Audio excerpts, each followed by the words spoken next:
जिसका नाम है भोंदू भगत। भोंदू नामी इसलिए बड़ा भोला है, हर किसी की बात को स्वीकार कर लेता है, बड़ा भोला, जो जैसा कह दे ठीक स्वीकार कर लेता, ना ज्यादा बहस करनी ना कुछ। श्री स्वामी रूप माधुरी शरण जी, जिसने श्री वृंदावन लीला अमृत, श्री रस कलिका माधुरी, ये दिव्य ग्रंथ लिखे हैं, उनका शिष्य था। तो गोस्वामी जी प्रतिदिन कृष्ण कथा सुनाते थे, उसमें भोंदू भगत भी सुनता था। एक दिन प्रभु जी, महाप्रभु जी, गोस्वामी जी, श्री रूप माधुरी जी प्रसंग सुना रहे थे कि लाला गाय चराने के लिए जाता है, और गाय चराने के लिए कहां जाता है? भांडीर वन में। जैसे ही भोंदू ने सुना कि लाला भांडीर वन में गाय चराने जाता है, तो भोंदू कहने लगा, भांडीर वन में तो मैं भी प्रतिदिन गाय चराने जाता हूं। तो जब कृष्ण गाय चरा रहे हैं भांडीर वन में, तो मैं भी बन जाता हूं, तो मुझे भी मिलना चाहिए उनसे। तो गुरुजी के आगे हाथ जोड़ करके पूछा कि गुरुजी, जो आप कह रहे हैं कि कृष्ण भांडीर वन में गाय चराने जाते हैं, वो दिखते कैसे हैं, कैसा स्वरूप है उनका? तो गोस्वामी जी ने भगवान श्री कृष्ण के स्वरूप का वर्णन सुना दिया। बरिहा पीणम नटवर वपु कर्णयो कर्णिकारम विव्रतवास कनक कपिशं वैजयंतीं चमाला रंध्रान वेणुरधर सुधया पूरयन गोपवृंदे वृंदारण्यम स्वपदरमणम प्राविशत गीत कीर्ति। सुंदर स्वरूप बताया, मोर का पंख धारण करने वाले हैं, बैजंती माला को धारण करने वाले हैं, कनेर का पुष्प कान पर पधराए हुए हैं, नटकी समान उनकी चाल है। तो आज भोंदू के हृदय में बैठ गया कि अब जब मैं कल जाऊंगा गाय लेकर के भांडीर वन में, तो खोज करूंगा कि ऐसे स्वरूप वाले कृष्ण से एक बार मित्रता कर लूं, उनसे जुड़ जाऊं। तो आज जब प्रातः काल गाय लेकर के गया, तो चाहना यही कि कृष्ण को ढूंढना है, कृष्ण कहाँ है। सुबह निकला महाराज, पूरे भांडीर वन का चक्कर लगा डाला, पर कन्हैया नहीं मिला। जब कन्हैया नहीं मिले तो अपने आप को ही गाली देने लगा, अरे भोंदू, कहां तू कृष्ण को प्राप्त करने की बात कर रहा है? देख गुरुजी कन्हैया की कितनी महिमा का बखान करते हैं, तुझ में पात्रता ही नहीं है, तेरे अंदर वो लक्षण अभी प्रकट ही नहीं हुए हैं जिससे कृष्ण मिलते हैं। अपने आप को दोष देने लगा, आंखों से अश्रु बहने लगे। मन में विचार किया, चलो भैया, अपात्र आदमी हम, कहाँ हमें कन्हैया मिल रहे हैं। ऐसा सोच करके वापस मुड़ा जाने के लिए उसी समय देखता है कि स्वयं कृष्ण कन्हई पीला पीतांबर गले में डाले हुए और कमर में श्रृंगी लगाए हुए बहुत सी गायों को साथ में ला करके आ रहे हैं भोंदू की तरफ ही। जैसे ही भोंदू ने कृष्ण कन्हई को देखा, दौड़ा दौड़ा गया, और भोंदू के मन में तो ये था कि मैं दौड़ के जाऊंगा और कृष्ण के चरणों में गिर जाऊंगा। भोंदू चरणों में गिरता उससे पहले ही कन्हैया ने दोनों हाथ खोल दिए। लाला ने भोंदू को हृदय से लगा लिया, बाहों में भर लिया और संबोधित किया, अरे तू तो मेरा मित्र है, तू मेरा सखा है, और सखा का बराबरी का हिस्सा होता है, कहां तू चरणों में गिर रहा है? तू भी गाय चराता है, मैं भी गाय चराता हूं, अरे अकेला मैं भी परेशान हो जाता था, अब हम दोनों मिलकर के प्रेम से बातें किया करेंगे, गाय चराया करेंगे। भोंदू बड़ा प्रसन्न हुआ, अरे लाला, सही में मैं भी अकेला रहता हूँ, यहाँ पे पूरे दिन एकांत में बैठा रहता हूँ, मुझे भी लगता है कि कोई मेरे से बात करने वाला हो, कोई मेरा मित्र हो, सखा हो, और जब से मैंने गुरुजी के मुख से तुम्हारी चर्चा सुनी है, तब से मैंने लाला सही में बताया नहीं तुम्हें, नहीं तो मित्र तो मैं बहुत पहले आपको मान चुका हूँ। मैंने ये सखा संबंध तो बहुत पहले गुरुजी की कथा सुन के ही तुमसे बना लिया था। तो कन्हैया ने कहा मित्र है तो मित्र का देखभाल भी करी जाती है। देख भोंदू, जब तू अब कल से आया कर तो खाली हाथ ना आया कर, अरे कुछ खाने की सामग्री भी लेकर के आया कर। ये कन्हैया के अंदर स्वभाव है। वैसे 9 लाख गैया हैं कन्हैया के, राजा हैं नंद बाबा, कोई कमी नहीं है, लेकिन खाने के मामले में बड़ी कंजूसी दिखाते हैं। कभी अपने घर से कुछ खाने का लाते ही नहीं है।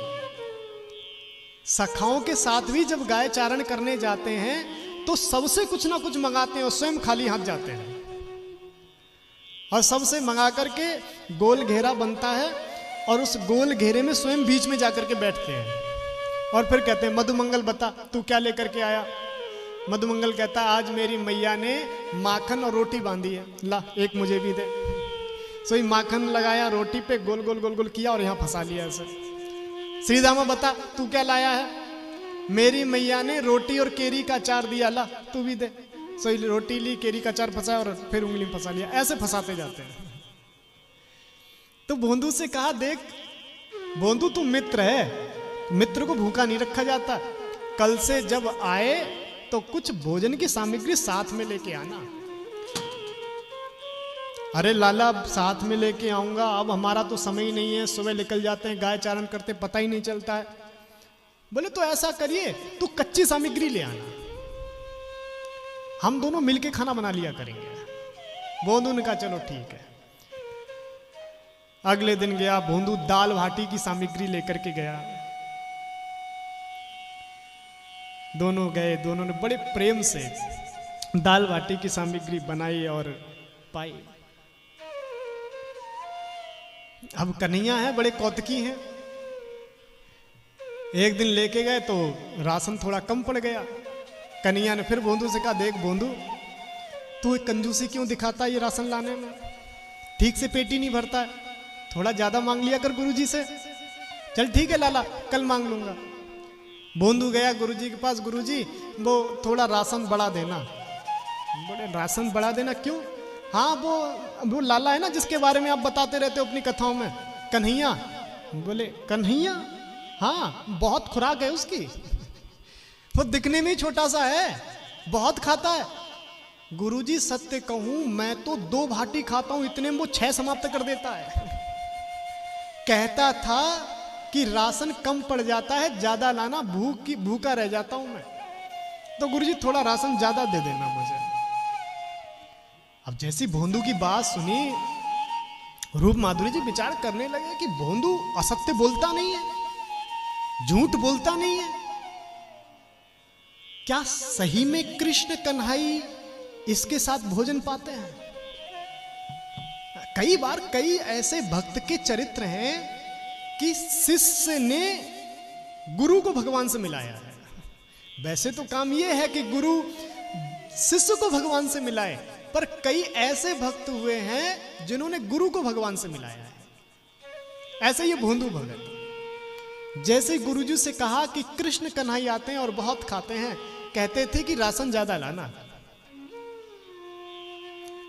भोंदू की बात एक सच्चाई में अपनी एक चमक होती है। जो सत्य होता है वो अपनी अलग पहचान छोड़ देता है। भोंदू की जब शब्द सुने तो उनके शब्दों में सच्चाई झलक रही थी।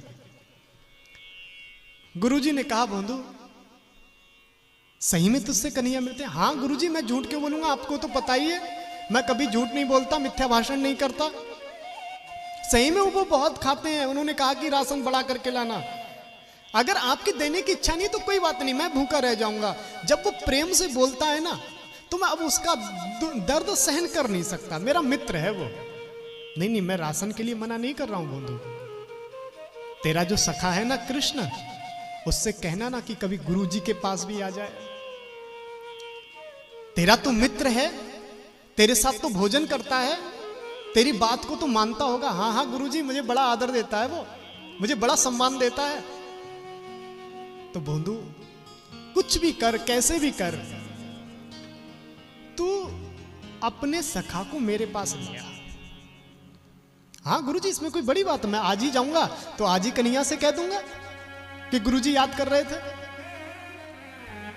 भोंदू गया सामग्री लेकर के, दोनों ने बड़े प्रेम से सामग्री पकाई और जब खाने लगे तो भोंदू ने हल्के से कहा, लाला तो ये जो सामग्री खा रहा है ना, जो भोजन कर रहा है, ये पता किसने दिया है?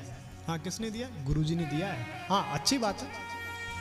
तो लाला मैं ये कह रहा था कि आज जब मैं आ रहा था तो गुरुजी ने मुझे रोक लिया, कहते थे कि अपने सखा से कहना कि मेरे पास आ जाएगा एक बार, तो ऐसा करना आज चल मेरे साथ चल, गुरुजी से मिलना, बहुत याद करते हैं तुझे। अरे तेरी जान पहचान जो हुई है ना, वो उनके ही मुख से मैंने सुना था तेरे बारे में, तो एक बार मिल ले, बहुत बरसों से चर्चा कर रहे हैं तेरी, बहुत समय से तुझे याद कर रहे हैं।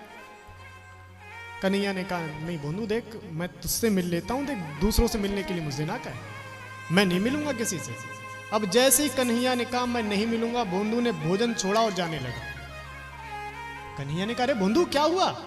बोले तू मेरी गुरुजी से नहीं मिलेगा तो आज से मैं तुझसे नहीं मिलूंगा, तेरी मेरी कट्टी हो गई।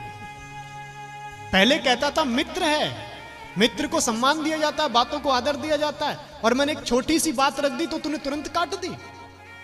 आज से हमारी तेरी मित्रता खत्म, हम नहीं जानते तुझे। देखिए कृष्ण की भावना, जैसे ही भोंदू उठा और जाने लगा, कन्हैया ने अपनी भोजन की थाल छोड़ दी और पीछे पीछे भोंदू के दौड़ने लगे। अरे भोंदू रुक तो, अरे ठहर तो जा, मेरी बात तो सुन। भोंदू रुकने को तैयार नहीं। कन्हैया डोले डोले गए, हाथ जोड़ के खड़े हो गए, अरे भोंदू मेरी बात तो सुन ले, तू नाराज हो गया। अरे मैं ये थोड़ी कह रहा हूं कि तेरे गुरुजी से मिलूंगा नहीं, मैं तो ये कह रहा हूं तेरे गुरुजी वो सिंगार वन में रहते हैं, वहां मैं कैसे जाऊं? सिंगार वन राधा रानी का ठौर है, वहां गायों को, सखाओं को, बलदाऊ भैया हम तो सब साथ में जाते हैं, कैसे जाऊंगा वहां? मैं मना थोड़ी कर रहा हूं, जानता हूं मैं तेरे गुरुजी की स्थिति, बड़ा भाव है उनके अंदर, बहुत समय से मुझसे जुड़े हुए हैं, उनके मुख से निकले हुए पद मुझे बड़े भाते हैं। लेकिन अगर मैं बस इतना कह रहा हूं, मैं वहां नहीं जा सकता, तू अपने गुरुजी से कह दे कि गुरुजी यहां आ जाए, इतनी सी बात है। भोंदू ने कहा अच्छा चल लाला, मैं गुरुजी से कह दूंगा, गुरुजी की अगर इच्छा हुई तो मैं उनको साथ में लेके आ जाऊंगा कल। हाँ ठीक है, साथ में ले आऊंगा। भोंदू गया और भोंदू ने गुरुजी को सारी बात बताई, गुरुजी ऐसे ऐसे मैंने कन्हैया से कहा था, वो कहते हैं कि मैं ऐसे आ नहीं सकता, ये वन राधा जी का ठौर है, यहाँ पर राधा जी निवास पाती हैं, तो अब मैं कैसे सबके साथ आऊं राधा जी के वन में? अगर आपकी इच्छा हो, वो कहते हैं कि गुरुजी को ही मेरे पास ले आना, मैं गुरुजी से मिल लूंगा। तो गुरुजी कल मैं जाते हुए प्रतिदिन आप मेरे साथ चलना, हम तीनों साथ में बैठ करके भोजन करेंगे। और जैसे ये बात कही, गुरुजी प्रसन्न हो गए।